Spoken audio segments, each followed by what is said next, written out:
I don't think people have any idea what's really happening in Gaza and why it is happening. A few weeks ago, right before this war in Gaza ignites, Netanyahu goes to the United Nations General Assembly and he holds up this map and declares his plan for a new Middle East. And people are going, what is this stupid line this guy's drawing with a red marker? What it is an economic corridor that stretches all the way from India to the United Arab Emirates, into Saudi Arabia, into Jordan, Israel, and then finally to the entire European continent. I mean, the United States at this point, seeing their influence starting to fade, seeing the relevance of the dollar recede after they stole $300 billion from Russia. You have all these spooks in Washington and Tel Aviv, running around desperately trying to counter BRICS and counter China's new Silk Road. And this is their answer. This is a rival to the new Silk Road. Remember, the ancient Silk Road is the largest, most important trade route in human history. This thing is enormous. It stretches all the way from China to Syria to the Mediterranean Sea. The Chinese know how important this thing is and they want to revive it. It is the future of world economics, trade, and politics. Within the span of a few weeks, Iran and Iraq have signed a railway deal. So now you have a rail link for the new Silk Road. And President Assad of Syria, who the West have been trying to isolate for over a decade, is now visiting China, the world's largest economy, and signing a strategic partnership. This is pivotal. So now the new Silk Road has rail access all the way to the Mediterranean Sea through Syria's port in Latakia. So not just land, but maritime trade. This is crucial. And as enormous and important as all of this is just one aspect. This is just one aspect. You still have the gas. How can we talk about the Middle East without talking about gas and oil? When the US instigated the Maidan coup in 2014, that wasn't just about NATO expansion and encirclement of Russia. This was about surrounding, controlling, and cutting off Russian gas to Europe. Russia is the country with the largest proven reserves of natural gas. Control Ukraine, and you control the pipelines that feed and supply Russian gas to Europe. For decades, you've had US politicians, Republican and Democrat, from every administration, openly saying on camera, we don't want Nord Stream. There will be no longer a Nord Stream 2. We will bring an end to it. You want to have pipelines that don't go through Ukraine and Russia. For years, we've tried to get the Europeans to be interested in different pipeline routes. It's time to do that.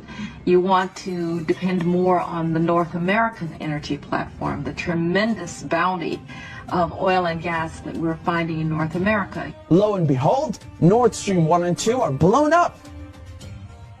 I mean, this is without question the most egregious, the largest terrorist attack on European infrastructure in modern history. There are only 3 countries on this planet that can pull this off. They are Russia, Britain, and the United States. And let me tell you, it was not Russia. You combine that with the sanction packages from the European Union, banning Russian oil and gas. I mean, talk about shooting yourself in the foot. So now there's no more Russian gas coming into Europe. And just like that, the United States have achieved a long-standing foreign policy objective.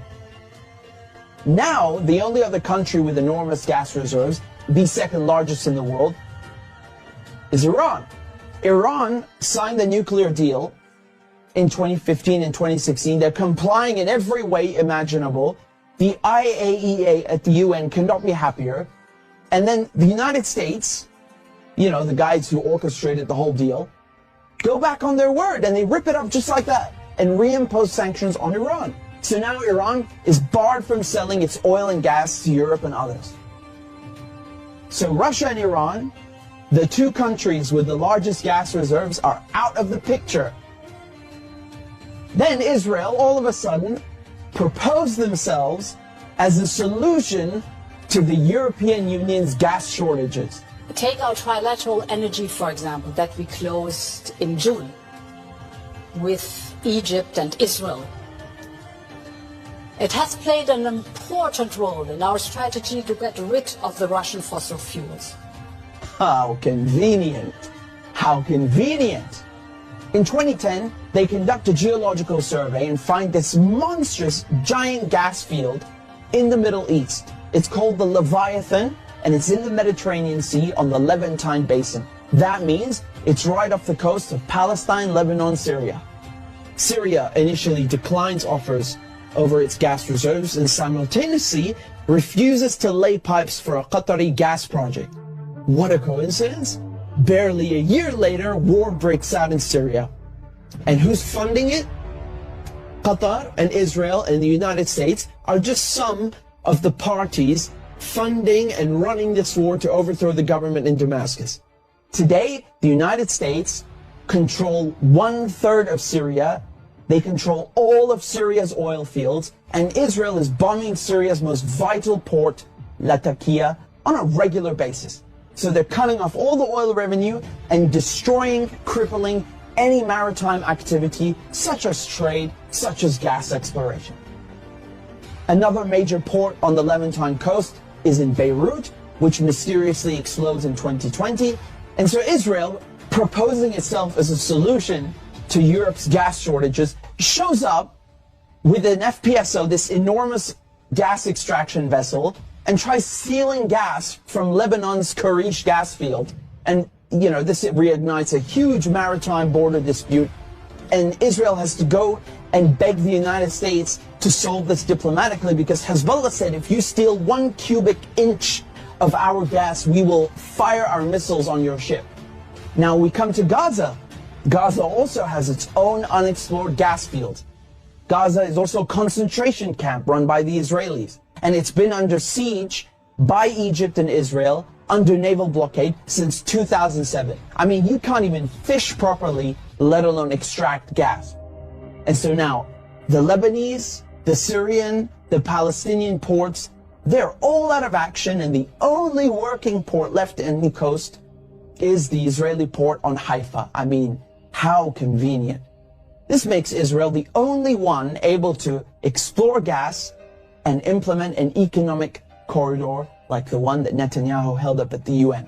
So in other words, Israel and the United States together killed off all the competition, stole their goods, and cornered the market.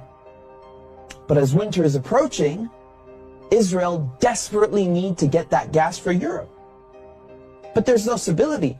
There can never be stability in the region without solving the Palestinian question.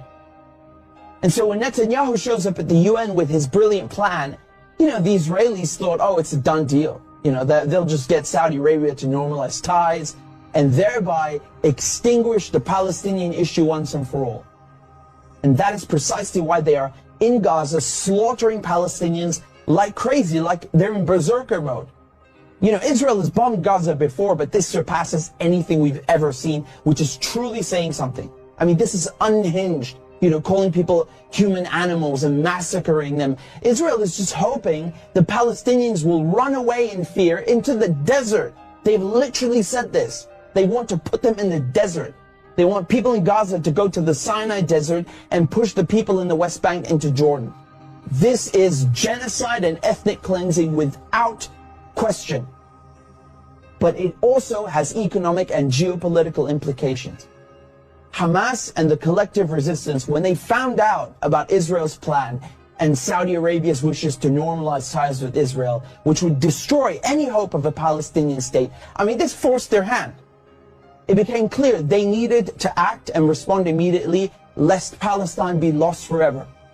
For Palestinians, this is and always has been a matter of life and death, to be or not to be.